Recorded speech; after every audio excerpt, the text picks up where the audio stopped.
Hello!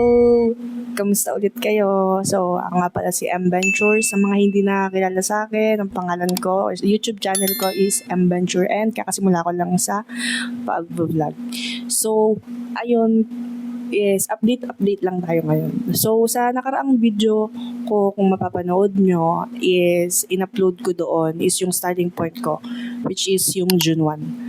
Nasabi ko na rin doon is na-failed ko yung first attempt ko noong May 2026 and nag-start ulit ako noong June 1. So ngayon is June 10 na po at mag-June 11 na. And mga 10:30 nata or 10:30 or 11 na is mag-June 11 na. So 10 days na tayo na nagda-diet. And sabi ko nga din, i-update ko kayo sa aking body changes sa aking mga katawan or body transformation ko. So, ilalagay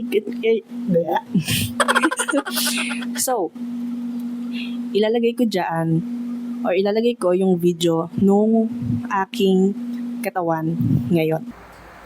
So, ayan. Hello guys. Update ko lang kayo day 10 ng ating pag-lose weight.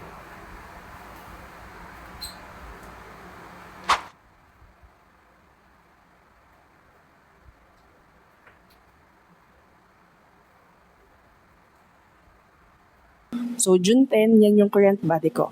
And sabi ko naman sa inyo na mag-weigh in ako on the second week. So, second week, doon na po tayo mag-weigh in. And isa pa, pumunta ako sa gym. Nung last time, di ba sabi ko nga nung last time, baka hindi ako makapag-walking na sa labas since yun nga umuulan. Pero isang araw pa lang naman ako nakapag-gym noon and in the meantime is nag-walking pa rin ako. And aside from that, tuloy-tuloy naman yung aking diet. So, ayun lang, in-update lang kita sa aking progress. And hanggang ngayon, consistent pa rin ako sa aking pag-diet. Hindi ko naman masyadong minamadali. Sabi ko nga, slow, consistent tayo. And syempre, dapat yung ating diet is sustainable na. So, see you on my next video. Doon sa next video na yon, ulitin ko lang, is yun na po yung tayo ay mag-weigh-in na. And doon na tayo mag-i-start kung paano natin i-adjust yung diet ko.